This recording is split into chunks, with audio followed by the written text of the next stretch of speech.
Okay, so before we continue with our expert roundtable, we would like to give you some more details about the SUPEERA and PANTERA projects. And I would like to invite SUPEERA project coordinator, Ivan Matiak, from European Energy Research Alliance. Please, Ivan, the floor is yours. Thank you. So good morning, everyone. Thank you, Anna, for this introduction. And thank you for joining us here physically. I know it's not so easy to organize physical workshops still. And a special thank you to all of you that are connecting online. So I'm going to present the project that is co-organizing this event. It's a SUPEERA project. I'm Ivan Matiak from the European Energy Research Alliance. And I will go quickly also to the first finding of the project that I'm coordinating about the engagement of the Baltic countries in 2020.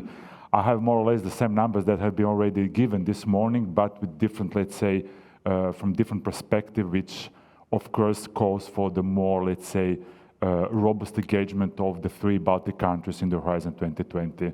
Just quickly on the organization that I'm presenting, and then all of RTOs here present are member of, it's European Energy Research Alliance. We are officially the research pillar of the Strategic Energy Technology Plan. It's the plan that generates and originates all the policies and the funding that relates to the low-carbon energy research. As such, we are the biggest largest low-carbon energy research community in Europe. We have more than 250 members, which assemble one way or another more than 50K for energy experts. And we are covering 30 member states, which means all the member states of the European Union and some associate countries such as Norway and also Turkey and Switzerland. We are supporting the clean energy transition in all its, let's say, segments, and our members are working in, let's say, in providing the world-leading scientific and expertise on 3 main thematic categories. The first are technologies, so it's a wind, it's photovoltaics. The second one, we think about advanced materials and also the nuclear materials, but also the other, the more advanced one, and the systemic topics such as the smart grids, energy system integration, and smart cities, for example. So we are divided in 17 joint programs, and somehow they are reflecting all these 3 categories. We are membership-based organizations, which means that we have a secretariat based in Brussels, but we also have the executive committee that acts somehow as, let's say, well, they are leading all the organizations. We have 70 members, many of them for the European 15 countries, which means let's say, the original European Union. But we also extended the participation of the executive committee to the Eastern Europe, and so far we have members for Poland and the Czech Republic as the one leading, but we have also other members from Eastern Europe, but not so many as from the, let's say, European 15 countries. Quickly to the project that I'm here presenting, SUPEERA stands for the support the coordination of national research and innovation programs in areas of activity of European Energy Research Alliance. So it's a coordination and support action. It's not technology-oriented such as PANTERA, but we cover more generally, let's say, participation in the set plan. So on the first point, we try to facilitate the coordination of the research community, and we want to do this also by the widening process, so to have to go to the European 13 countries and to have them more involved in the execution of the set plan. The next point, we try to accelerate innovation and uptake by industry, to provide recommendation and policy in both directions to the European Commission, but also to our members. And at last, we promote the set plan and the clean energy transition as such. European Energy Research Alliance is the only beneficiary of the grant, while we are supported by 5 linked third parties, which is KT from Germany, CIA from France, DTU from Denmark, Sinte from Norway, and VTT from Finland. So, thanks to the activity that we have been carrying out, we also have some preliminary, let's say, results of the gap that exists, and it's quite remarked between, let's say, European 15 countries and European 13 countries. All the analyses are based on the Horizon 2020 because we still miss the Horizon Europe, let's say, primary analysis. And what we can see that the gap it's the pressing challenge, especially if we want to achieve the climate targets of 2030 and of 2050. There are several reasons why the Eastern European countries have the low participation, but it reflects directly also in the set plan and through the set plan also in the low participation in the energy transition as such. Because if the member state, one or several, don't endorse implementation plans, automatically they don't have sufficient funding neither on the national level or on European level. A bit of numbers. So this is the color. As you can see, we are going from the dark red to the more lighter one. We go actually to refine. We end up to orange, if not to yellow and to white one. So we have the limited commitment to the set plan, which, as I said, reflects the low participation in 2020. And European 13 countries have received only a marginal contribution of Horizon 2020 respect to the original member states. We have listened to the presentation this morning of the NCP of National Contact Point, and it seemed that Lithuania is doing fine together with Latvia, and the other Baltic countries are doing fine. But when you go into details, in absolute numbers, the situation is not so green, and this is why we have these supporting schemes to European 30 countries such as PANTERA and SUPEERA. So just take a look of these numbers. Of course, we can think about also on the number of population and number of let's say the economic advancement of the other countries. But when you go on the right part of this graphic, you see that European 13 countries are heavily lagging behind or from the rest of Europe. Only 5% of the total Horizon 2020 budget was dedicated to European 13 countries, and I said European 13 countries also miss the big country as Poland that has more than 35 million people. So a bit more of the concrete numbers. So the organization involved in Horizon 2020 on the whole level of the European Union were more than 150,000 organizations, out of which 15,000 were coming from the European 13 member states, and the rest from the great bulk, the major, from the old Europe. In the net contribution, we go in the million euros, so we have the total of 59 billion euros distributed to the Horizon 2020, and only 3.4 billion went to the European 13 countries, which, as I said before, represent 5.85% of the total funds. To see, let's say, the difference between European 13 countries and European 15 countries, among 15 countries, Malta, because it's the smallest country, received the lowest net contribution, around 37 million only, where Poland has received the highest one, which is 700 million. If then we this compare to the biggest, let's say, receivers in European 15 countries, we go from the smaller country, which is Luxembourg, and it has almost 200 million, which is more than, let's say, Latvia has received, while with the Germany, one could think that Germany is not participating in the Horizon in the European cause, which is, of course, not so true.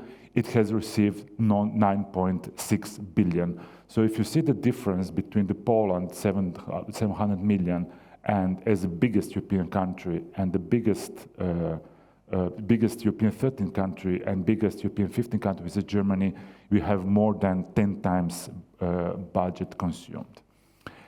Well, Latvia performance is here. So again, we heard that you are performing fine. Yes, that might be correct when it comes to success rate.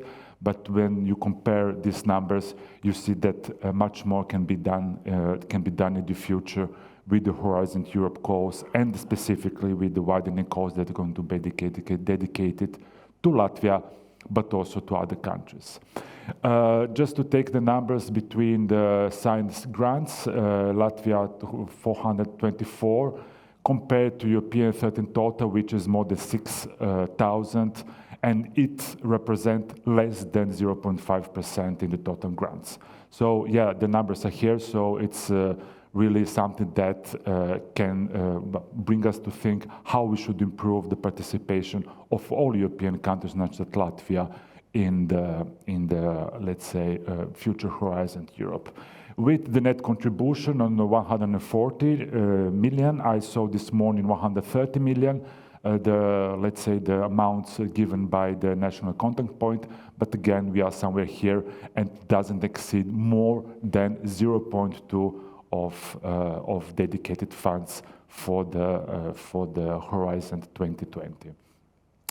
So let's go here to also to congratulate with our hosts. So the biggest organization in terms of contribution from Horizon 2020, it's Technical University of Riga, followed by then other institutes that we can see here. I do not dare to pronounce these names, not to destroy the original denomination of the institutions. So this is how we stand. We go from the 2.2 up to almost 15 million of Technical University of Riga. So just quickly, what let's say are the root causes and structural challenges when it comes to the participation in the funding schemes of Horizon 2020 and then the set plan and so on and so forth. So we can say that rough analysis give us these several points. First of all, the national priorities are not aligned with the European ones. So all the member states, but also, which means the European 13 countries, they have their own agendas, which most probably and more often are not in line with the European ones. And when I said European ones, I say from the European Green Deal to the Fit for 55 and to all the legislative normative. Of course, we have the relative weakness of research and innovation system compared to the rest of European Union, and this is something that is really structural. It's not something that happened, let's say, recently. Of course, many administrative and regulatory burdens are obstructing research and innovation, and this comes from both sides, both from, let's say, governmental side, but also when it comes to the lower academia part. We have relevance of the fossil fuels. Maybe this might be not the case of Latvia, but if you think about those states that are heavily still relying on the fossil fuels, such as Poland, this needs to be taken into consideration because, of course, it entails many aspects, such as the just transition, societal aspects, and so on and so on. Limited involvement in the set plan. I'm going to talk about the set plan in the session this afternoon, but what is here important to say, if the country doesn't participate in the set plan, automatically will not have, let's say, European Regional Development Funds available, but also on the general level, it will not be keen to participate at the European level in the calls related to the set plan. Lack of ties at European international level. Okay, we are here quite international oriented, but we need to go beyond ourselves and think about those organizations, smaller institutes that don't have this kind of the network that we can rely on. And this is the last point, but this is somehow also related to all European Union. Its absence of integration between business and academia for many reasons. It can be from the different, let's say, strategies of different priorities on the long, medium, and the short, and on the long run. But again, this link it's still weak. More into detail, the reason for the 2020 performance gaps are this one. They are reflecting a bit what I have said at the beginning.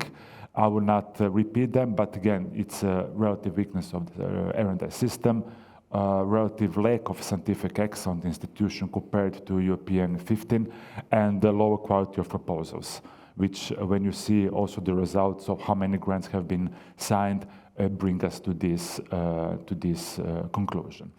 So All the slides will be made available later, I think in the end of this workshop. I'm available for the questions now, if you have any. Otherwise, we will have the panel discussion and more detailed presentation this afternoon. The fact is that we need to work all together and not separate if we want to achieve the quite pressuring goals for 2030, 2050. Otherwise, no one will make it, no one in Europe. Thank you very much. Thank you, Ivan.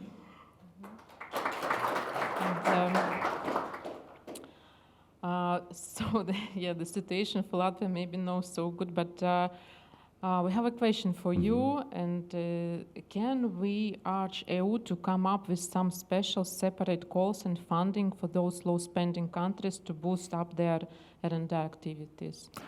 Well, they actually are. We are going to talk about this afternoon, what is on plate from the Commission when it comes to the widening countries, because there are some interesting schemes. There are, for sure. Okay, thank you. So we are waiting for information in the afternoon. You're most welcome. I will introduce you.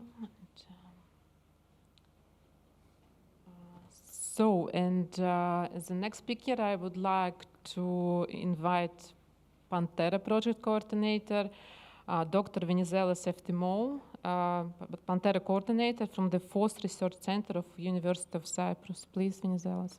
Thank you very much. Yes, I'm very happy to be here. It's a workshop that we have planned for a long time.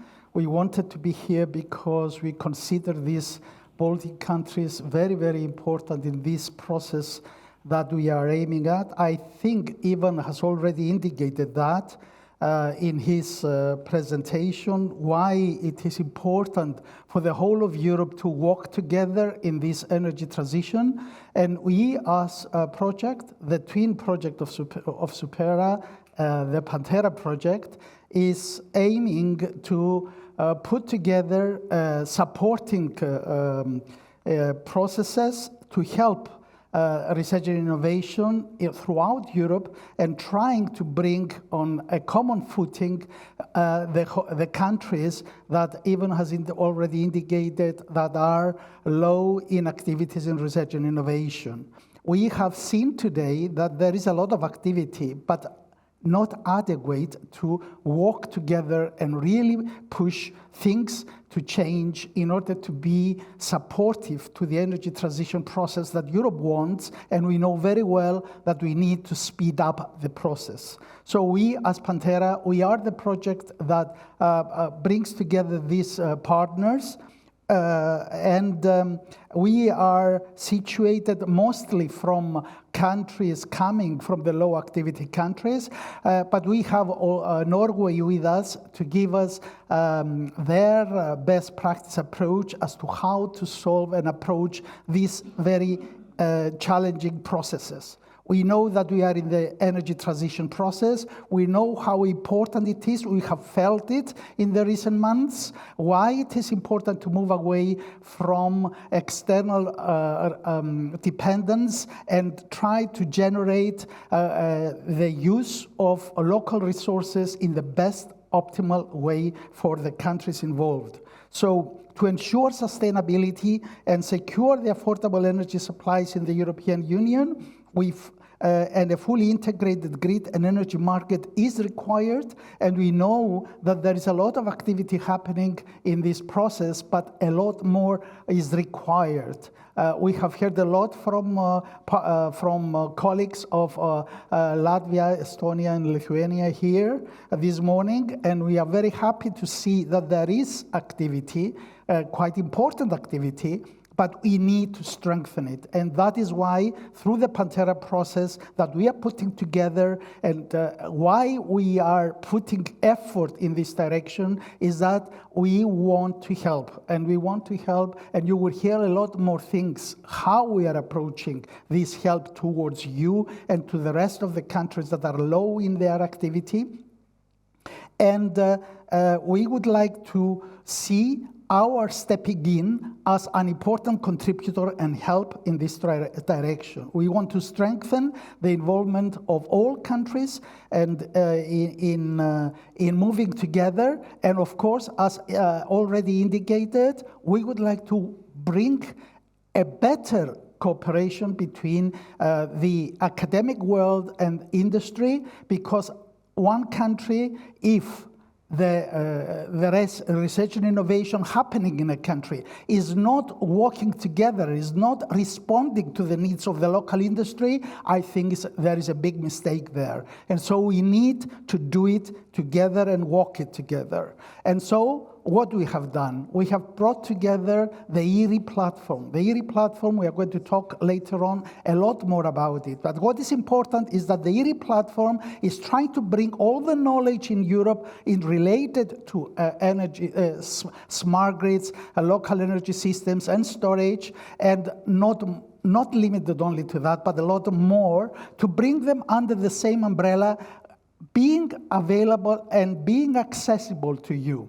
And also through the ERI, we are trying to raise the collaboration capabilities of the research and innovation community in Europe so that we can bring together the possibilities of you having access to the decision makers in Brussels in order to promote your interests, your strengths, your possibilities, and bring a much more responsiveness of your countries towards the whole objectives of Europe. And so we have brought in ERI, and the good thing is that the Commission has seen it very positively, and they have taken steps in making it sustainable. So we are now within Europa, and we are on the servers of JRC, and we are supported by a service contract that DG Energy has put together, because through that contract, we can be sustainable, because PANTERA project is finishing at the end of 2022, and we are getting an extension because of COVID 6 months, but then we are finishing. What happens after that? But the good news is that the Commission has taken responsibility in that direction and is helping everybody to make it sustainable. And whatever we have developed and whatever we have put together as a help and as a cooperation to you and as assistance to you is going to continue, strengthen, and increase its possibilities for you to use and contribute. So this ERI is here, the ERI platform. We are here to help, and we are going to say a lot more things with that in the process. But we have put a process together, the PANTERA process as we call it. So what is this PANTERA process?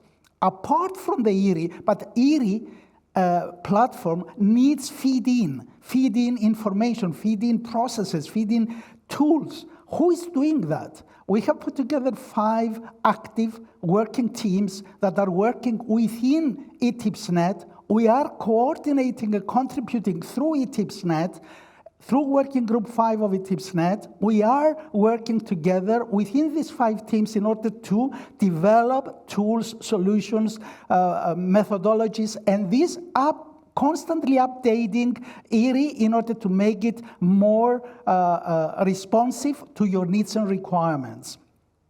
And moreover, we have put a continuous process together, building on the every year expectations of research and innovation coming within the next plan of Horizon Europe, for example. How are we going to help that? We are putting a process through which we evaluate maturity of technologies, of functionalities, of the system as a whole, in order to give quantifiable numbers as to where are the gaps and what is required, and this process to continuously update the implementation plans and the 10-year plans of Europe, which are initiated within ETIPSNet. They are supportive towards Europe, and through that process, we would like to contribute in order to make it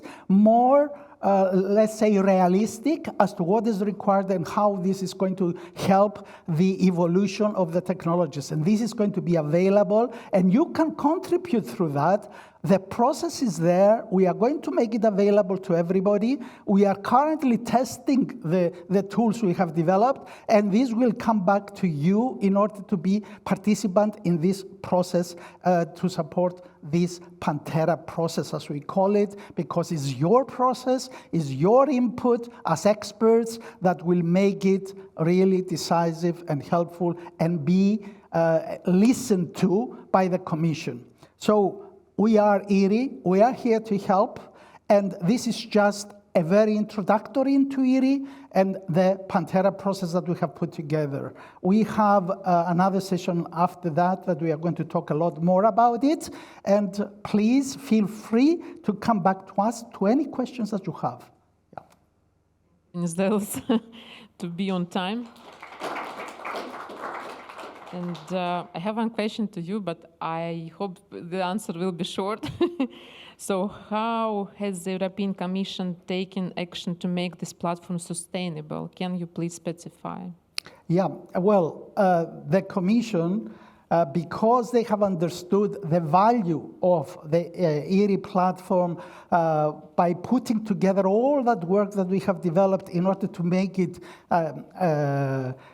accessible and widely used, and they have included it in the service contract of Spring. Spring is a service contract supporting Bridge and ETIPSnet, and they have included within that service contract their responsibility of looking after ERI, looking it after in the sense of making sure that it's operationally sound, and wherever there are problems or shortcomings, to develop and reach and pass on as a further work and further available work for others to use. So in that respect, is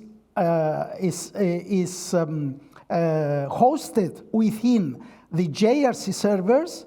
JRC is taking responsibility that ERI will be functional and operational, and storage, data storage will be available. They have taken the decision of upgrading their energy system, their smart energy sector and system that they have, to upgrade it to the standards and use of ERI, and through that is helping the whole process to be sustainable.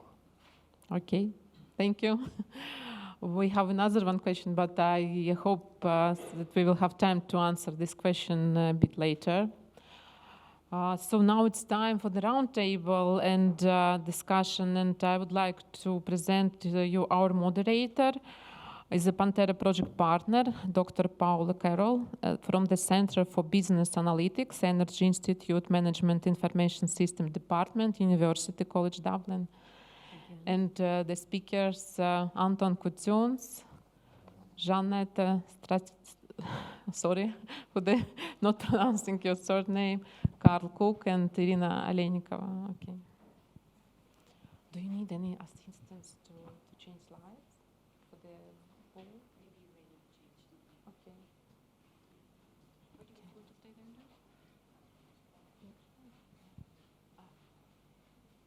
Come.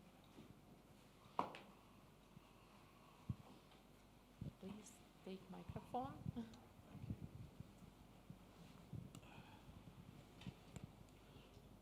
Thank you very much, Anna, for the lovely introduction, but also for the lovely workshop. I think we have to congratulate Anna both for organising this hybrid event, which is a challenge, but also for the excellent panel that she has managed to assemble here together. We've a couple of questions that were asked during the coffee break, and we have some answers up there. I think some of these themes came up during some of the presentations this morning. The one that's standing out to me, obviously, is the one about the horizon being too competitive. So the question was, why do you think there is this low activity, if that's what it is? And the one that's coming out is the competitiveness of the horizon calls. So maybe what we'll do is just very briefly go to the panel and we'll just ask them very, very briefly, can you just recap for us, in your experience, what were your challenges or success, very, very briefly, in competing in the Horizon calls? So any experience, good, bad or indifferent, on the Horizon calls? Irina, would you like to go first? Okay. I hope you can hear me. No? Yeah, let's try. And now? Oh, okay, great. So I believe that all of you have a very complicated experience maybe for Horizon. The things in framework programs, from my experience, which were much more easier. But as far as I know, and we were talking with our partners, that due to some reductions in national fundings, we have this high competition in Horizon projects. So for example, in Horizon 2020, we participated in 18 submissions, so only 19th was the successful ones, and then we have some others, but that's the life, and we got some other projects as well. But anyway, the Horizon Europe is another. It started already, but I think the topics are very actual, in fact. But our willingness to collaborate, to cooperate on this international level, and I think the high competences of applicants, it's not bad, it's good. And I believe that European Union now change attitude, not only science for science, but science for more practical applications, looking to the results from Japan and to States. Therefore, our attitude also to our scientific results are also more practical ones. So that's another interesting thing. I think that's a really good point about the need to connect to the theory to the practice on the ground. Janetta, did you want to mention something on that as well, your experience? Or I think we can link maybe to the next point. So I think your point, Irina, about the amount of effort that goes into developing those proposals, it's a lot of time and effort. So I'm very glad to hear that the 19th one was successful. Congratulations. It is supported from all panelists, I think, yes. I think all have panelists approximately the same opinion. Yeah, share that same experience. But also you mentioned, Irina, there about the national funding, and I'm just looking at the slide results as well. So the second most challenging aspect that was picked out by the respondents was inadequate funds under national calls. And it actually brings me to one of the questions that couldn't be put to Carl because we were running out of time. And it was a question to Carl about just your experience about national funding sports, particularly, I think, for your teaching and learning project, if we can call it that, which connects the theory to the practice. Thank you very much, Paula. The national aspects is very important. One problem which I would point out is just understanding, as previous presenters have already mentioned, that the national interests or your faculty interests, how much are they aligned with the set program? How do they understand the call itself and then the challenges and the problems defined in there?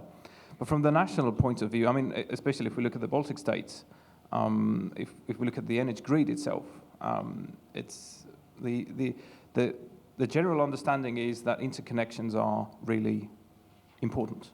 More interconnections, 15% more interconnections. And sorry, just when you say interconnections there, are you talking about grid interconnections, not interconnections between people or networks? Yeah, but if you look at the Baltic States, we have the challenge of basically disconnecting and reconnecting to a completely different system. So the national interest today actually is a bit different from the general European need, meaning that the national research and innovation that has to happen within the electrical grid is a bit nuanced, which means that the national research and innovation kind of is the national interest. There's nothing more to say about it. So if that is not in line with the set program, or it's not in line directly with any call, but you have to do it, then you don't have the time and the resources, and you can't put effort into applying funds from other resources. I think that's a very good point. I see Anton wants to come in on that. Yes, maybe I will continue with the idea, yes, and yes, I think the question is on place, and then, to be honest, a lot of resources, human resources and then the financial resources are related to synchronization of Baltic Power to European network, and then I think I shown some figures in my slides with support from European unions to such project, and then figures are really huge, and then yes, maybe national funds it not be possible to find such big amount. This is the first issue, and then also regarding such ambitious and research and innovative projects, it is necessary support from national and then European institutions, and then therefore maybe from TSO side we are looking more to how to say European funds, not national. I think you're right that there's that alignment of the strategy from the EU to the national level down to the competing interests of the different parties. So Anton, you had made the point strongly that you are a regulated business and you have to keep the lights on. That is your main focus. Irene, did you want to add anything on that? Yes, I just want to confirm what cooperation is very important. The cooperation between researchers, cooperation with national contact points, because you can have very good support from them, but they need to know what you are applying, what you are ready to participate, and it also may create kind of pressure. So you have to always be updated, not only with the call text and the proposal, what you would like to, but also having a strong scientific background, so be ready to apply. And now I think it's especially actual when we have quite high level of TRL, and most of call are innovation action call. So there is very little space for research, but more on the application side. Mm-hmm. It's a constant moving target. Yes, and it's also, of course, it's great pressure, but here also we see importance of cooperation with industry, with system operators like DSOs and TSOs. And of course, talking about such type of cooperation is also important to understand what not all of system operators have a R&D unit who are really kind of capable to be and follow the researchers' updates. So they are more interested in the practical things, and we as the researcher, we really enjoy to do research for research. So, and then it's, it might create... I think that might bring us back to Carl very nicely in terms of the program that you managed to develop. So was there a kind of, did you see an increase in the interest in integrating business and academia industry partnerships as a result of your program? Yes, it's the simple answer to that. As I talked before, it was about getting the boundaries out of the way, because a lot of the companies did not know what they are able to do, actually, especially regarding the SET program. That's something that we educate in those programs. We talk about the policies, we talk about the economic side, we talk about AI and data management within the energy sector field, and of course grid and energy development. That's a technical part of it. We have 3 parts: AI, data, development of the grid, and the policies. And now the management, if they have a clear understanding of the policies, then they want to communicate it back down. And we've already got a lot of proposals with research and innovation from the industry, from the same partners that actually participated in the program, because as I mentioned, some of the alumni from our programs are already working there, so they know what the companies need to do to be in line with SET, to be in line with the European strategies, and that will help their companies as well. It sounds like it was a very useful mechanism to start connecting things. Irene, did you want to come in on something there? Or?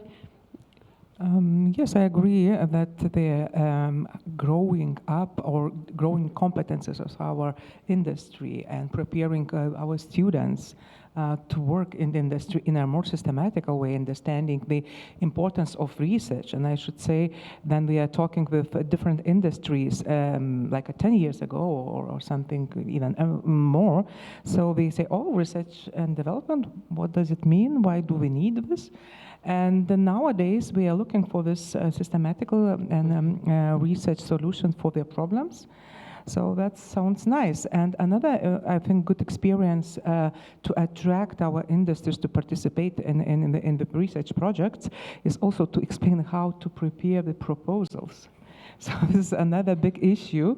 And I'm really happy that all our national points and contact points and especially our university, and believe that and other universities as well, we are announcing their special training on the proposal development with the good experiences, because of course we are really good scientists, but not always we are good proposal writers, and in many cases it's a huge issue. And probably you also faced the results that, for example, proposals are getting very high evaluations, like a 15 from 15, but they are not financed. So there is some specific hidden tricks hidden. A little magic ingredient. Yeah. I think you're right, Janetta. And you had also mentioned yourself in your presentation about the interdisciplinarity. So that's a kind of a key thing. We have a couple of questions here that came in for Carl earlier, but Anna, did you want us to look at some more of the slides here? Were there some more results? Just while you're getting ready to move us to the next slide, one thing that came up there, Janetta, you were talking about the competences, and I think a question for you, Carl, that came in is, are you getting the, where's my question gone here now, the students that are taking, do you have a pipeline of students that are willing to come and take the programme? Is that a challenge, getting the students to come and take the programme? It's not a challenge because the modules are actually the official part of the curricula, meaning that they have to take it now. That's one way of achieving it. So that's so the pipeline is quite simple in that regards. But regarding the short-term programs for the industry, which are online programs with online sessions all over Europe, specialists from Kaunas Technical University, Berlin Technical University, all of them are able to provide their feedback as they were the creators of that content. And what we have now is that we have companies who have become accustomed with our programs, and as soon as they have a set of new workers, it's kind of like the introductory part into the energy power system. Mm-hmm. So they ask us to perform our programs for them. So that's one of the pipelines that we use. Oh, very good. Okay. And can I ask on that, so do you have to be sort of a partner member to get access to those resources you've developed? Absolutely not. They're so online, they're free for everybody. I mean, smartnet.eu. Excellent. You can pass your exams today already. Very but wait good. for the online data to come available to get the certification as well. Okay, excellent. So that sounds like a great resource, and all TSOs and DSOs could have a look and give their feedback as well. I've one more question for Carl before we go to the slides, if you don't mind, and it was about how IP was handled. So you talked about, you know, that interaction with the stakeholders to understand their training needs. The question is actually about IP. So if there are any problems solved, was handling the IP a difficult one? So maybe that goes to Janetta or Rina, but if you want to start first, Carl. Handling IP, so the intellectual property. So if an industry partner asks you to solve a particular problem and you manage to solve it, have you had issues around the IP? Who owns the intellectual property of the developed solution? Yeah. In our university, we have a special unit dealing with this. But here also another aspect, communicated with system operators, we are signing a lot of NDAs. So, and it's really great pressure, and every case is really revised specifically, but it's really helpful to have a unit who is working with that side, because if we as the researchers and need to take care of this side, it creates really huge pressure and very high workload for that. I think so it's nice to always to get someone like extra sources. Specialist on that topic, because it's very fast developing area, and it's another moving sometimes target. A bit tricky, what you can say, cannot say, and how it should be written and referenced. It's very true. We need the legal expertise, which again, they're chasing a moving target to make sure that everything is tied down. Maybe Anton, have you had experience on that? Because we'd all like the data. Yes, good question. Good question. I maybe will not repeat once again sentences about regulated business, but of course we are fully support research and innovation activities, and we are ready to communicate because it is 2 points. First one, how to say, I think it is maybe sometimes it's easy to forward such question and then research to institutes, because first of all it will be independent expert opinion and not opinion, how to say, prepared by TSO, because regulator will ask us usually what you are, how to say, preparing situation, and after you will use what you prepared. This is first one, and then the second option, I think it is also here is mentioned about resources. TSOs, maybe we do not have a lot of resources for some activities, for some research and then innovation activities, and then maybe easy to forward to institute, and after, when, for instance, some students in the institute will be involved in such process, maybe after we will receive good, how to say, expert to TSO. It is also, how to say, communication process. That pipeline is well worth developing. Yes. Yeah, very good, very good. I think we'll just go to the slide for 2 seconds, because I know Anna is looking for answers to these things. So the question was, are there any mechanisms supporting the initiation and completion of R&I projects, again, back at the national level, and how do you rate those supports? So I presume 3 is good? Average. Okay. The result is average. Okay, so 4 is probably good. So a neutral response. So general feedback is maybe that at the national level things could be improved, more support required. Do we have more slides and more responses? So that's it, so we can continue with our discussion. So we had some other really interesting comments that people were making as well. Maybe just, we have a TSO representative here, but in engaging back to the consumer level, I think that's possibly more going to be a challenge for the DSOs. Maybe on any of the projects, Janetta, that you were involved in. Can you talk to us a little bit about that involvement of the DSO, getting over those hurdles of the NDAs and getting the data to make your project successful? Yes, so concentration on consumers, I think it's very important nowadays. And also we can treat consumers differently. We have like lay people, like from municipalities. We have consumers as industrial planters and small and mediums. So the attitude, or maybe to reach them, is really different. So we were concentrated from our point of view, first of all to municipalities and then to industrial partners. And as I mentioned in my presentation, it's really hard work. But of course, I think now economics, it's like encouraging especially lay people, to change their attitude to energy consuming. So by choosing the equipment, by choosing the supplier, for example, in Lithuania now, many of us have to choose the energy supplier. So also the answer, do the supplier provide the green energy? Do we use the renewable energy resources? It's also very important question to answer when we are choosing our supplier. So what I wanted to say, so education of customer is very important right now in order to get good results, in order to reach goals of the high percentages of renewable energy implementation or optimization of energy consumption in household, and also vice versa is stimulating our industry to produce new products, use new eco-design principles, which also are based on energy efficiency.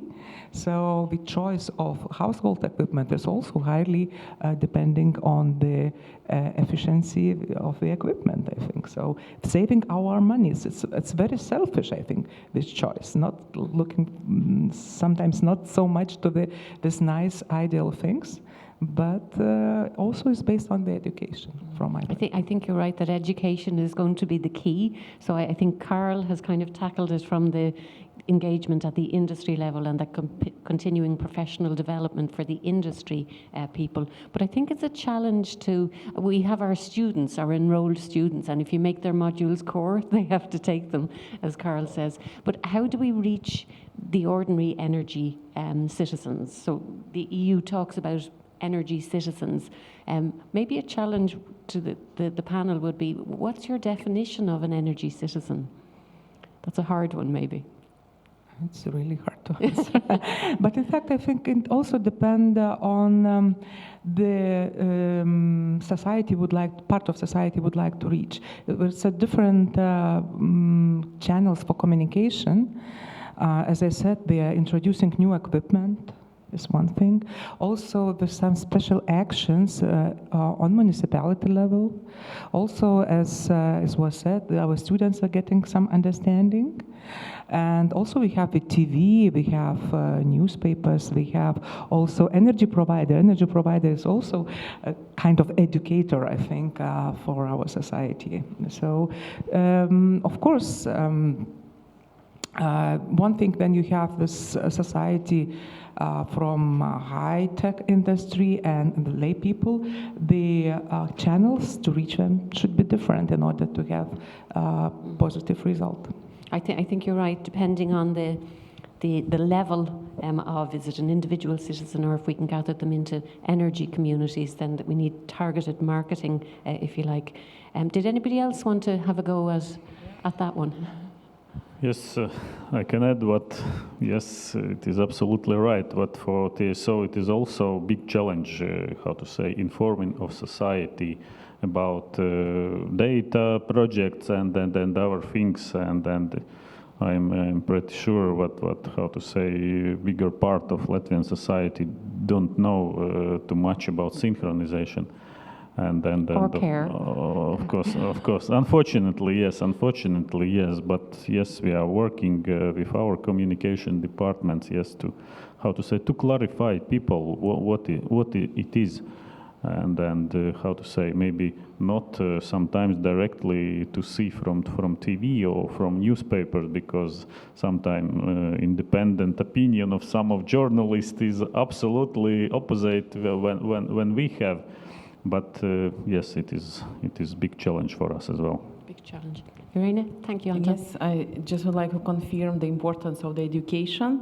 And the next, I think, importance of the pilot projects, like local pilot projects, because now I think the most of the pilot projects we have in the Baltics, at least what I have followed, they were proposed by, let's say, Horizon projects, but maybe local authorities, maybe local ministries, like in our case, not only, let's say, Ministry of Science and Education, but also Ministry of Economics, can maybe a bit look into this more specifically with some agencies, because I think this would really be as the good example, not contributing to the big target only, but also educating the citizens and the consumers as well. Because I know Riga is the smart city with, let's say, many issues, and the transport electrification and the lightening as well, but I think the consumer are not in a primary focus still, so I really wish to see more projects oriented to the end user, to the education of the end user, and showing the best practices, applying local solution, because I think we have a lot of local solutions at R&D level, but they are not coming to the end customer. Mm-hmm.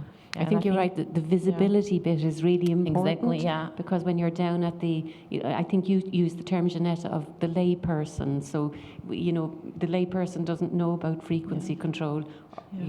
So I think you're right. The education I think both sides could benefit. Let's say mutual exchange. Yes. Irina, if we can stick with you for 2 seconds, because you talked about that project, the ETIPSnet and so on, the flexibility of resilience, until you ended up, I think, as editor of that document. How did that come about? So the idea was to revise best practices around the world with the projects contributing to the flexibility studies.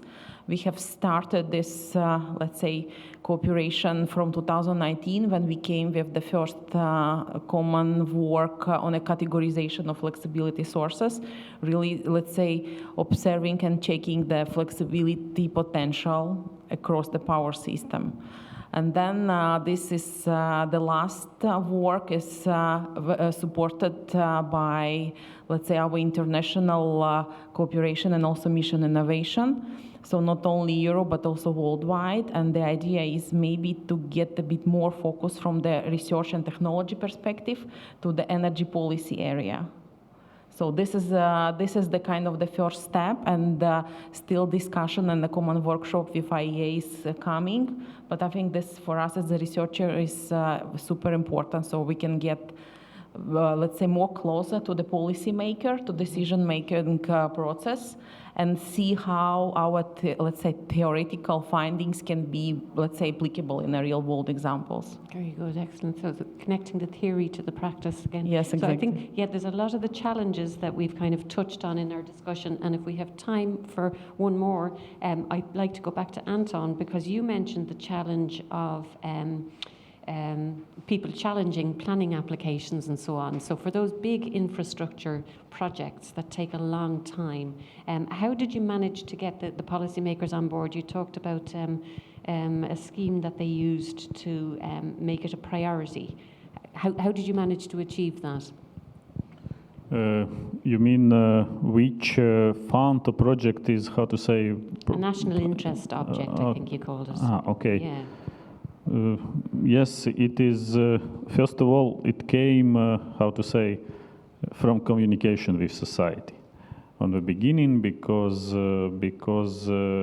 if we see what project is huge, what project is, how to say, crossing a lot of landowners, a lot of numbers of municipalities, and during, for instance, public discussion, we see such opposition from the society. I personally has participated in public discussion, and I can confirm what it is. How to say? Some people are coming to these events as to football match with transparent, and I didn't hear any, how to say, positive decision during such processes. But yes, if we would like to how to say, to implement such strategically important project in our countries, as I mentioned in my presentation, it could be not possible without support from government and the state. And yes. Idea of national status of interest of a project came from PCI regulation. This is, how to say, if a project is strategical importance on European level, it is clear what it is also important on the national level, and it is, how to say, our skill how to implement it in the national level. And I think this way is working very well. And then I think not only for transmission, but for our fields as well. Mm-hmm. I think we're back to that theme or that challenge of synchronizing prioritization, and that can be helpful. And we have a couple of questions have come in, and I'm just going to take a couple of them here. So there's one question about to what extent Baltic network operators have research and innovation units. So within your TSO, Anton, maybe you take that one. Do you have a dedicated R&D or R&I unit?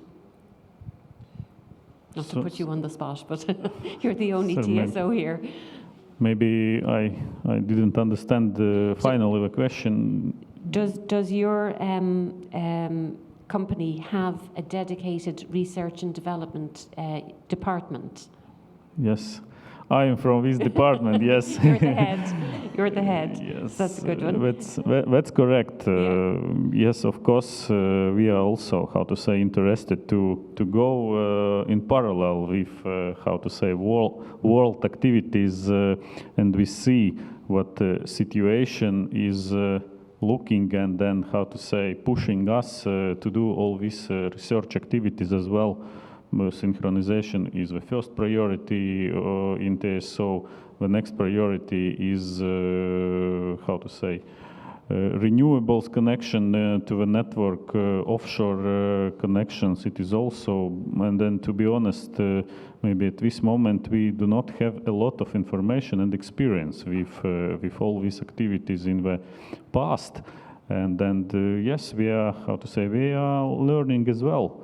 And then if some questions could be solved internally, of course, they are solved. And if not, institutions, yes, can help us. Yep.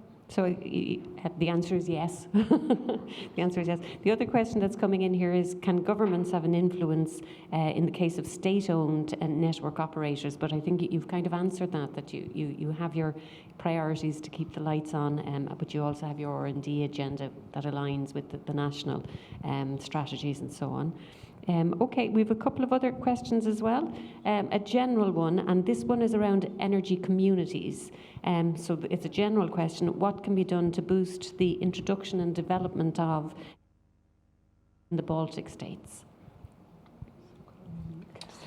I may start if nobody else wants to. We've actually, in Taltech, we actually conducted a study on energy communities and CDSs, closed distribution systems. And the potential is there. The only problem and the main question actually goes to the grid networks and DSOs mainly, because when you set up a new grid or an energy community within an established grid network area, that means that you have to understand what will you do with the tariff. So the main concern or the main problem that has to be thought through is how are we going to develop the future conventional grid tariff. If we can get that question out of the way, energy communities are going to flow in, because at this very moment we have this equal understanding of how we perform or how we produce the grid tariffs that we have today. Everybody plays their bits in it. You know, highly densely populated areas pay probably for the majority of the grid tariff itself. But if you start taking away those clients who use the grid services, then you have a lot of assets that still have to be held, up for other clients. And now, how is that going to be reimbursed? So that's what we believe that's the only question that has to be solved, and the energy communities will come. So you think that's the only question? I'll go to the rest of the panel and ask them. Maybe each of you would just pick one thing that you think is the main challenge from your perspective for energy communities. So maybe I will continue. And from my point of view, we have at least two types of energy communities. So one, we're already functioning, so we have to rearrange, to adapt, to optimize the present communities, to provide them or education or means, technologies, equipment, which are fostering us for a change.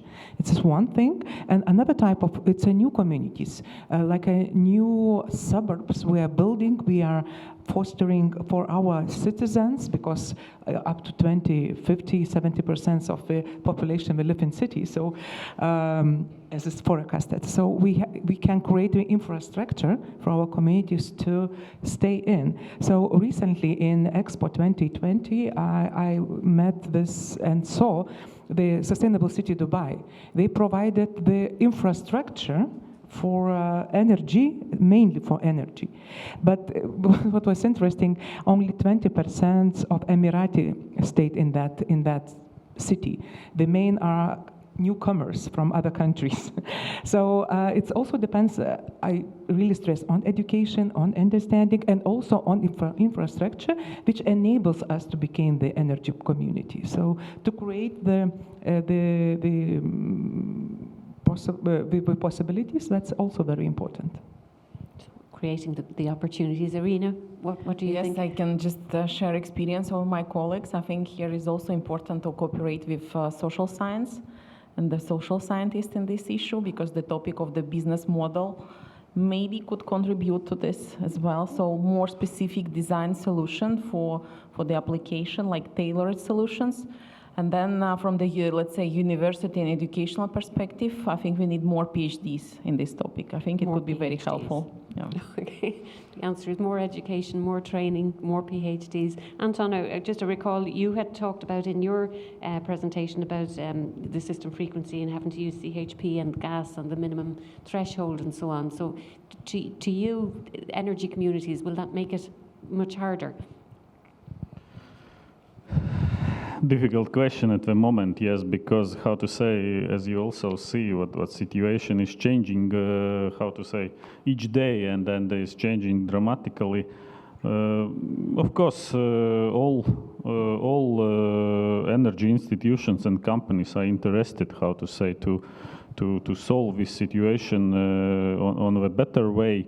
And then from, of course, from TSO point of view, we are also interested to solve such situation, how to say, with no impact or with minimal impact to a transmission tariff. And then I can say again, what from TSO perspective, we are absolutely not against to cooperate with all institutions, but to be honest, we are a little bit limited with our tariff. And then, of course, we sometime hearing, how to say, some signals from institutions in Latvia and institutes, why you are not cooperating? Why, or are you, how to say, cooperating not so much, and then something similar?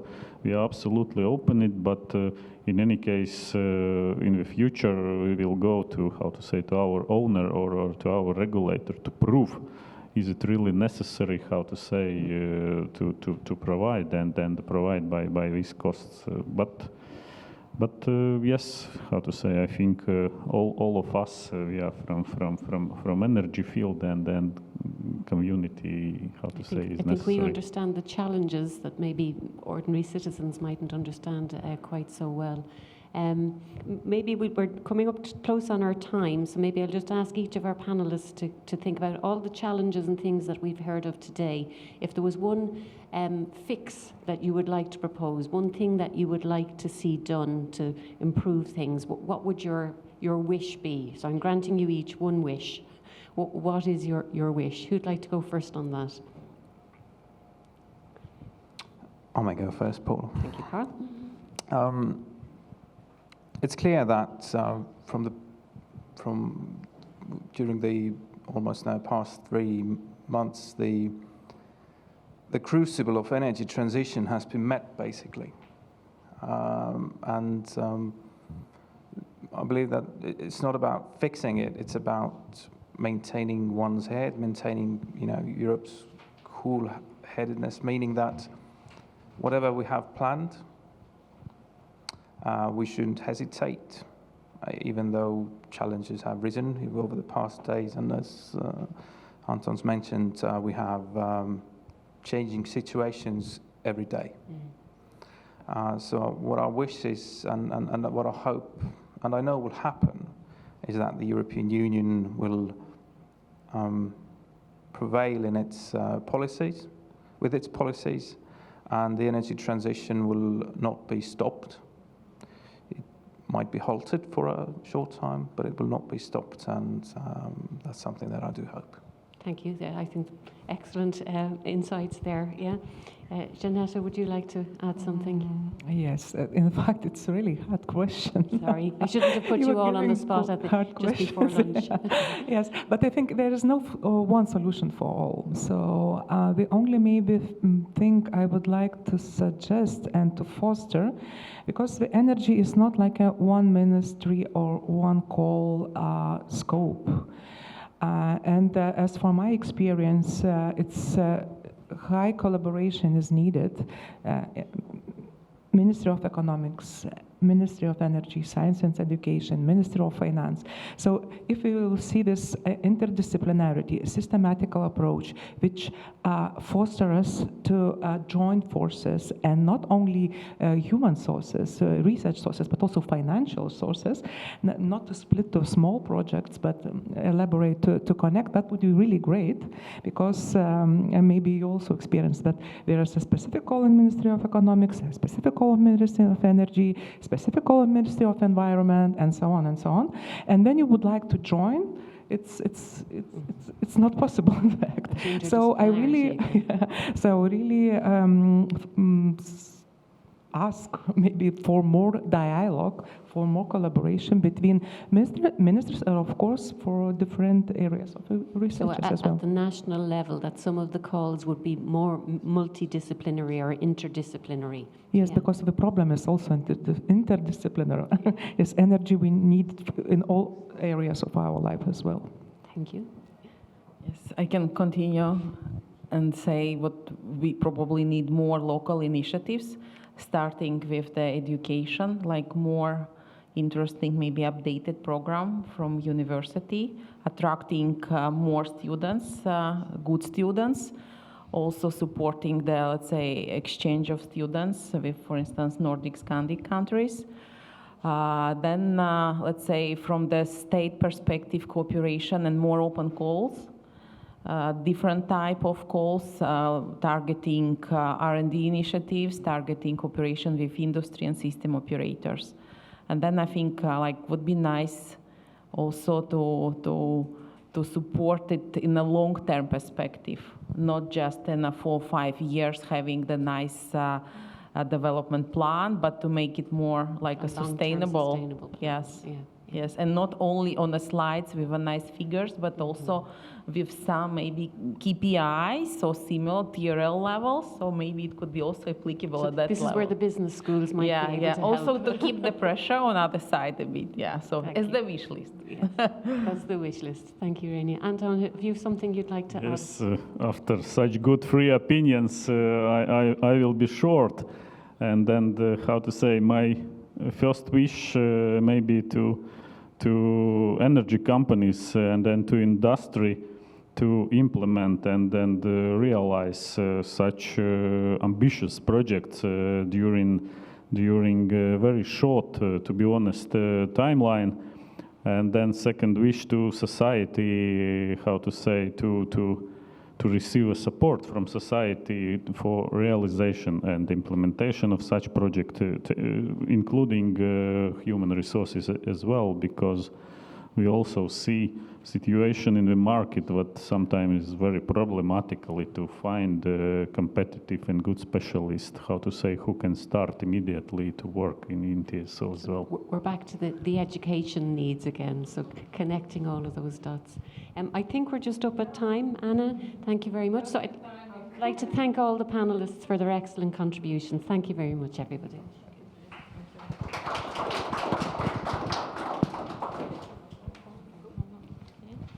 Thank you very much for moderating. Excellent timing, excellent moderator.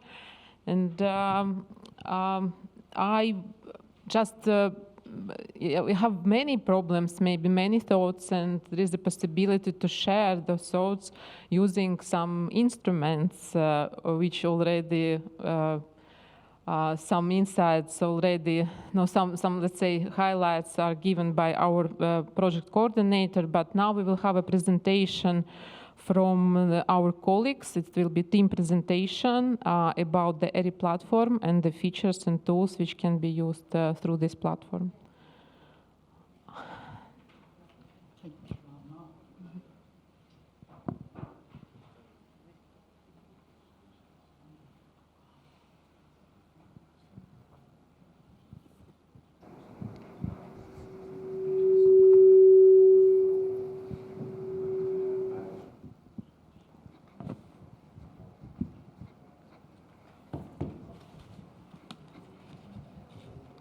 Okay, can you hear me? Yes? Good. So we are here to say a few more things about ERI platform. Research and innovation is fundamental in achieving the energy transition in time. I think we have spoken about this and the importance of doing it in a collaborative way. I think here, again, we agree, all of us agree that supporting by community, supporting by the scientific world in this energy transition is of high importance, but equally important is to be collaborative in this process and have the means to be collaborative. So the ERI platform has generated its main objective in building this process and making it widely available on a concept that you can see it here, that it reflects why we would like to bring under the same umbrella all this information, all this knowledge, all this data, and to be available through a platform that can be accessible by all of you. And it's accessible because through your EU credentials, you can become a member of ERI platform and join the ERI platform and be an active contributor into the various activities that we will try within this short time that we have now to pass on to you. But don't stay here. Find us, eri.eu, you'll find us, and ask to be a member, ask to connect, and we will guide you through. Anna is here for all these 3 countries here. Irina is here to support you. And so please don't hesitate to come to us because we are here to help. So the vision of this multifunctional platform has materialized, is operational, is here with you, and is trying to operate and offer a lot of services that can be helpful to you. So what is ERI? ERI will help to bridge the gaps that currently exist in the energy field in Europe between member states by bringing together the attractiveness of successful partnerships, but also building the process of building new partnerships through this. So ERI will act as the meeting point of all actors active in the fields of smart grid storage and local energy systems, and through a process that we have put together to give you the opportunity of saying your opinion, listening to what others are saying, and together build a collaborative way of implementing what you want to do. We have put a vision through this, and we have bring in together all the required activities and all the required processes in order to make it in order to make this happening. And this vision is through the ERI platform. You are not going to see it, but you will see it operating. But behind it, there is an architecture that can grow, it can extend, it can attract more ways of helping you. And this process, because it's, let's say, is a modular architecture, it can grow as we move along and as new needs and requirements appear and be needed to be included. So the main structure and the functionalities of the ERI platform is that it is based on the Drupal 9 is a software that is supporting this process, is within Europa, is hosting it within Europa, the EU area where software development or operation and happening, and this is available. We have a management system through which we can manage you as being a user, depending on the role you want to play and the authority that will be given to you. We have a various class of users, and this we will hear a bit more today. We have generated an automatic application way of communicating with other platforms and exchanging information, knowledge, and data. And we have already done quite a bit in that direction in connecting with many platforms in Europe. So the login, as I said already, is through your EU credentials. And we have built a strong search tool through which you can extract from the platform whatever you are interested in, because it's strong and it can lead you to where you want to go. There is news events and newsletters. There are data analytics, and you can see them.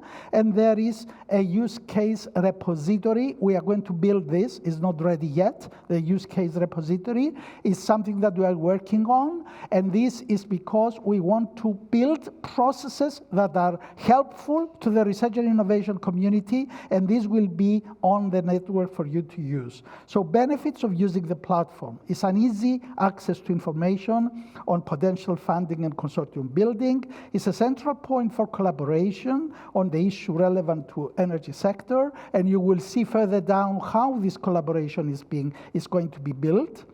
There is active role in the community and a support in providing input to European policies, because through ERI, your voice is heard, because as we said before, is supported by DG Energy. Anything that is happening is there, is available, is passed on to the people that are working on policies in Europe. So the key functionalities that we have within the platform is the data area with research and linking functions that are making operational helpful for you to access. Information area with research and linking functions through which you can get access to many platforms in Europe through which you can interrogate their information, data, and knowledge for you to use. And so there is the possibility on the platform, and you will hear further down how we build living documents, how we can together collaborate and build knowledge, and when we feel comfortable that is useful to others, we can make it publicly available. But it can be within the group that is working on it. It can be a shareable information, knowledge, or whatever is required. And so I think we have Tassos on the line. Tassos, you can go through your slides. Okay, hope the sound is good. Yes, it's fine, we can hear you. Okay, thank you. Good afternoon to the audience. So I will take it from where Venizelos left it, and actually there was a question before about the sustainability of the platform, where we brought forward actually the fact that this is somehow ensured through the hosting of the ERI platform in the JRC servers and the overall supervision moderation by the European Commission. So this comes with a number of requirements with regards to the platform, since the hosting comes together with the fact that someone needs to have a valid account in the funding and tenders portal of the European Commission in order to be able to access ERI. So the overall registration and authentication of the users is made centrally, utilizing the services of the European Commission. So in the landing page of ERI, and you will see a very quick journey in the next moments. You will have the opportunity to register in the platform and the different services that we offer by utilizing the credentials that you already have in the ECAS, in the funding and tenders portal of the European Commission. In any case, for non-registered users, actually we provide some basic information that are accessible through the main page that we offer, that we are offering through ERI, and these are typical information about the project and the different services and different functionalities that are further provided by the platform in order to motivate you to register and keep using the platform, let's say, in the overall functionalities offered. Actually, what I want to highlight, and it was mentioned by Venizelos before, but what I want to highlight, if we could go to the next slide, Venizelo, is that through registration, we can assign different roles to the users of the platform, based on their role, actually, on their background, on their responsibilities, on their qualifications, but also based on the region that they come from, in order not only to allow access to information that are available in the platform, but mainly foster collaboration between the different actors and the different stakeholders registered in the platform, coming from different areas, coming from different domains within the wider smart grid area, and in this way generate knowledge through the creation of living documents. This will be presented later on by Kyriaki, which is one of the main targets of ERI. So it's not only about having access to information, it's mainly about creating new knowledge and boosting actually the R&I knowledge and the R&I, let's say, effort in the area of smart grid. So the different types of users that are moderated actually by the PANTERA consortium that at the moment is in charge of moderating the overall platform, is the simple users that have access only to the information that are provided by ERI, and it's not something small. Actually, we have a lot of information already included in the platform, and we really believe that all the users can find real value out of searching and out of navigating to the different information items that are included into the platform. But the main roles that we want to promote and we want to motivate everyone to undertake has to do with the collaboration part, as we said. So collaborators is the main role that we promote through the platform. And apart from having access to the services, to the wealth of services and information that are available in the platform, these are the actors that will contribute with knowledge, with expertise, with new information in the living documents that we will be providing, let's say, through the collaboration space of ERI. And the one important thing is that we want to promote this collaboration also at a regional level. So we have a dedicated role for regional actors that will not only promote collaboration at the regional level, but they will be also the ones that will take advantage of the matchmaking area that we will be offering shortly through ERI in order to foster participation, to enhance participation of what we call the low spending countries in collaborative projects in the area of smart grids. In the slide that we have right now, we have created actually a snapshot of the functionality and the different services that are available in ERI. I will not go into detail on this because more or less these were presented by Venizelos before. What I want to highlight here is that ERI, based on the architecture and the approach that we followed when we were designing it, is a dynamic platform and is a platform that is scalable and extensible. And the aim here actually is to make sure that ERI will be and will continue to be a one-stop shop for all the information that are scattered around different platforms for research and innovation activities, for research and innovation projects in the area of smart grids. So the most important thing is that we are not reinventing the wheel, but we are bringing together information residing in different platforms in order to create this meeting point actually for researchers and other stakeholders, business stakeholders in the area of smart grids to foster also the collaboration between them. If I can share quickly my platform, my screen, just to take you a quick journey through the services of the platform. Venizelos, I think you can see my screen, is that right?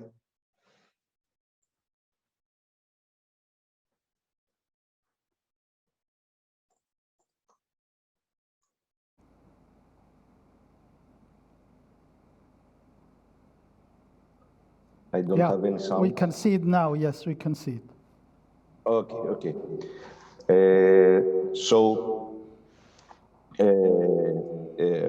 I will take you to the home screen. Actually, through this screen, I'm already registered, but actually, this is the screen that you will be reaching out when connecting to the platform. The URL will be provided, of course, by our colleagues that are physically present in the workshop, but this is also widely communicated through our social media and our website.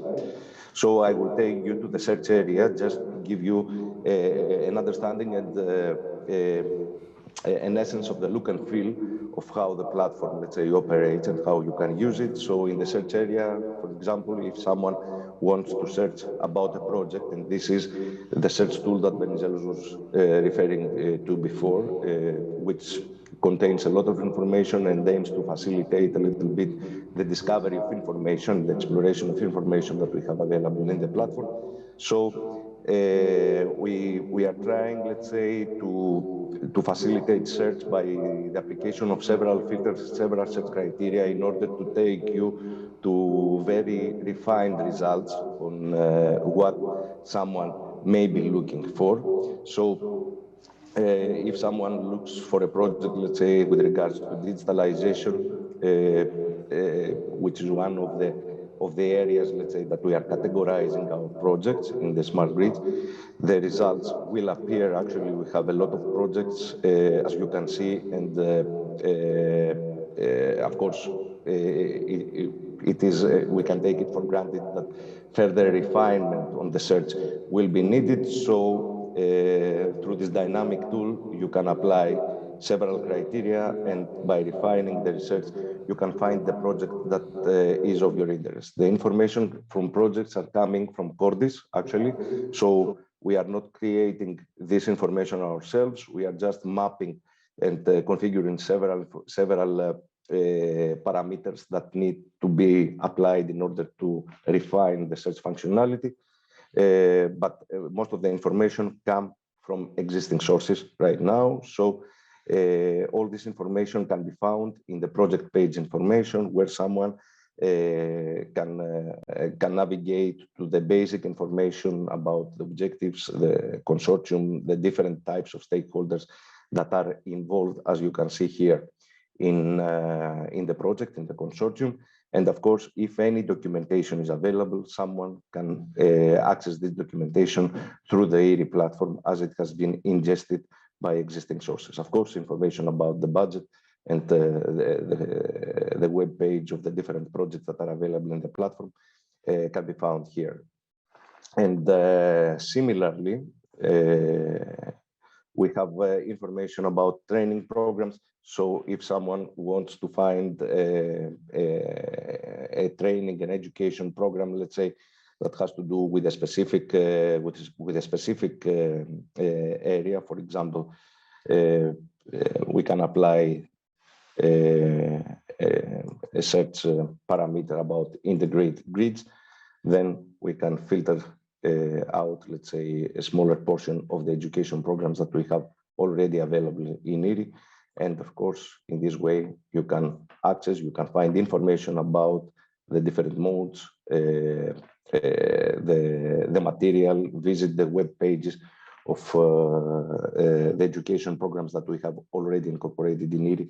And in this way, get access to further information in order to enhance the capacity of the research community around issues related to smart grids. So I will stop sharing right now because I think that I will go over time. And I will give you just some brief information about the value propositions that we provide through ERI for the different stakeholders, the main stakeholder types that we involve in our platform. So what is really important and what we really want for everyone, let's say, to have very clear in mind is that through ERI, researchers, of course, can get access to a wealth of information coming from different sources and then properly aggregated in the ERI platform and transformed to searchable material through ERI platform. And this is what we want to facilitate, to concentrate all this information in a one-stop shop. They can retrieve information about best practices in the R&D sector, in smart grids, and of course, first-hand insights about interesting smart grid projects, results, ideas, initiatives, and so on. While for R&D organizations, R&I organization, what is really important is that we offer the opportunity for them to team up, to explore and create new collaborations between them as part of new projects. And this is something that we are promoting through the matchmaking area. As I said, this area will be shortly, in a short period, will be ready and will be made available to all actors in order to establish, to start fostering this kind of collaborations between them in the form of new projects. And of course, we are also targeting to provide some added value to policymakers, because we want to highlight to them as part also of their work, the work that they are doing in drafting and creating their national action plans, national energy and climate plans. We think it's really important to provide to them tailored analytics about the performance, not in general terms, actually the performance of countries, not only in general terms, but what we need to highlight is how they perform in specific areas and where they should focus and they should enhance, let's say, their efforts in order to make to improve their performance, to make their numbers and their overall, let's say, positioning around Europe even more better and even more attractive. So I think that's all from my side. Yeah. I think I have finished, and I will pass the floor to Kyriaki. Okay, please pass it back to us. Yeah. I think you can share again, Venzelo. Yep. Okay, did you pass it back to us? I have stopped sharing. Okay, can you see the slide here? Not yet. Now it's fine. Yes, now. Okay, we have Kyriaki now connected. Okay, Kyriaki... can we go to the previous slide? Sorry? Can we go to the previous slide? Yes. Okay, perfect. Yes. Yeah. Hello, everyone, and good afternoon. My name is Kyriaki Psaram from the University of Cyprus, and I will now present the CITNet services and how we are going to use them in order to achieve IRI's vision, which is to create a planned multifunctional collaborative platform.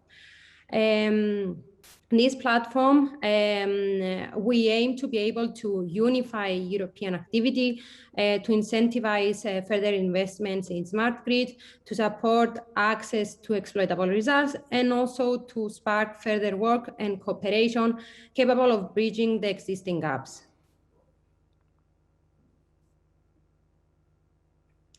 This aim is going to be achieved through the CITNet services, which are provided by the European Commission for the developers at the European Commission, and these services are based on open source development process and knowledge sharing principles.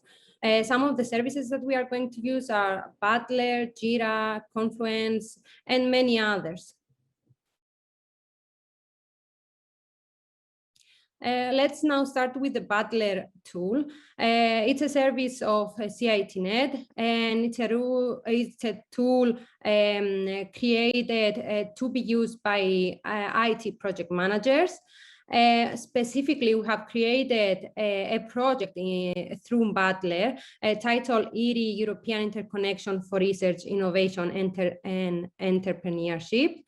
And we have enabled in our project the tools of Confluence and Jira.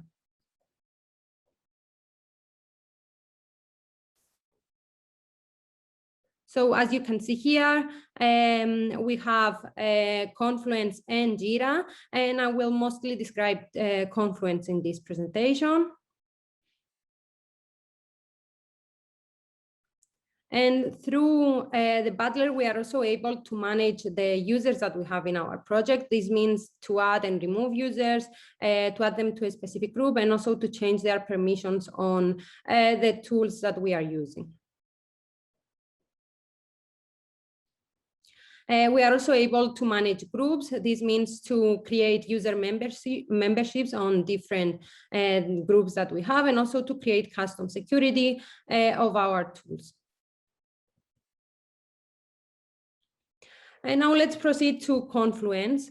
Confluence is a collaboration wiki, which is used to allow teams to collaborate and share knowledge efficiently. Specifically, through Confluence, we are able to create a team workspace where teams can share knowledge, collaborate by collaborating and organizing all the work that we are doing in ERI. And more specifically, Confluence can be used by teams of any size and type. This means teams that have a mission critical and high stakes projects, and also teams that just want to use Confluence in order to collaborate and build a team culture. In our Confluence space, we have a dedicated section with all the Confluence guides. In here, you can find a how-to of the different technical aspects that we have in Confluence, with detailed descriptions and also help throughout the whole platform. Now let's proceed to the basic terminology that we have in Confluence, and let's start with a space. Essentially, space is a place, a web page where all the ERI content is grouped together. This means that spaces allow us to structure, organize, and share the work that we have, and also give visibility to all the people that are collaborating together, depending on where each team member should collaborate in. Specifically, whenever we are entering a space, we can find an overview page. This is actually the home page. Where in there you can find information about the space, you can find some useful links, you can find the Confluence guide, the architecture that we have of our pages, and any information that is necessary for people that are just entering the space. In here, you can see an example of the homepage of the ERI space with the information that I have explained earlier. Now let's proceed to pages. Pages are essentially web pages, which are similar to living documents where we can create content without necessarily having knowledge of web design. And there are various different types of pages that can be used for project plans, meeting notes, troubleshooting guides, policies, etc., depending on what content we want to create.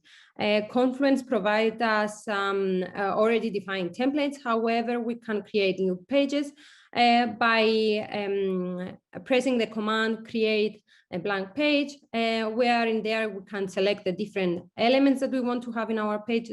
Those could be text areas, images, different sections, etc. And so in here you can see that by going through the create command, we can select the blank page and create the page that we want. In here, we have an example of a page. You can see that the content is divided into different sections. We can use any type of section that we want. We can have a 2-column page or a 1-column page.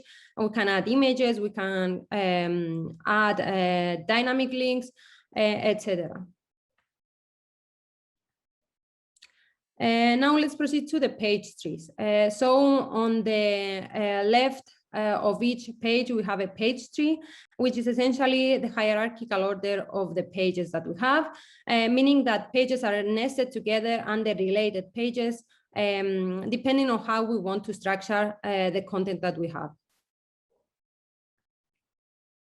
In here, you can see the architecture that we have used for Confluence, where, as I said, we have pages nested together, meaning that we have parent pages, which are mainly for collaboration, for the children pages, and also we have children pages, which are restricted to the specific groups that we have.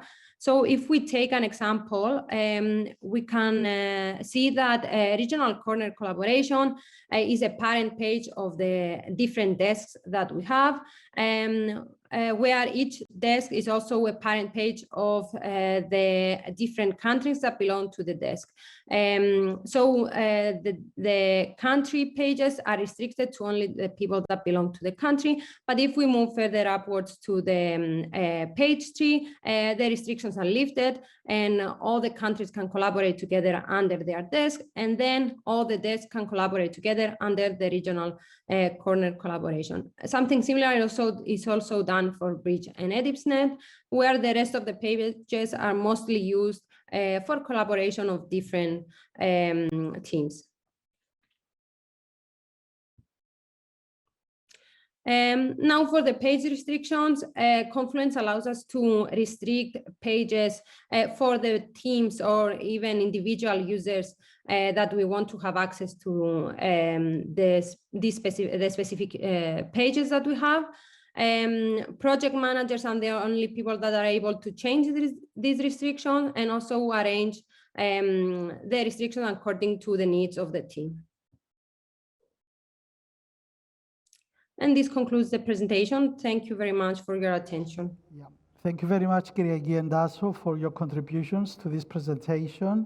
We have given you some flavor of what it is all about. And of course, it's much more. And please do connect, come in, and we are here to help you. As Kyriaki already said, we have manuals online, but we can also help through exchange of mails or whatever. And we can go through the process together in order to start collaborating.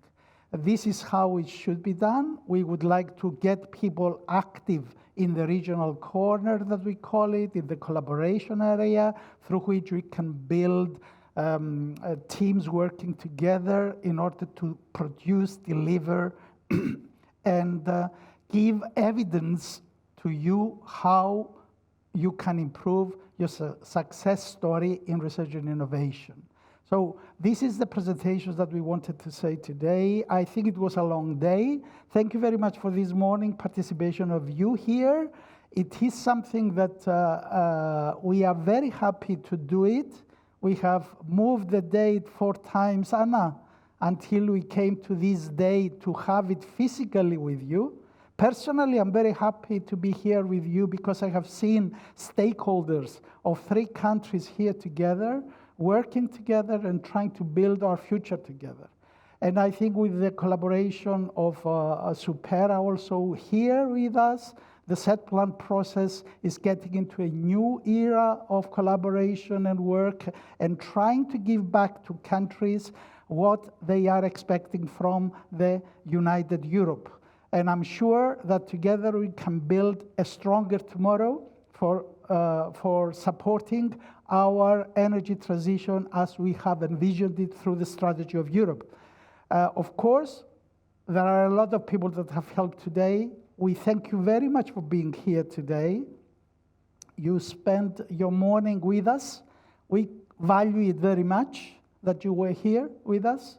And of course, all that are connected remotely, virtually, are equally important to the work that we have done today.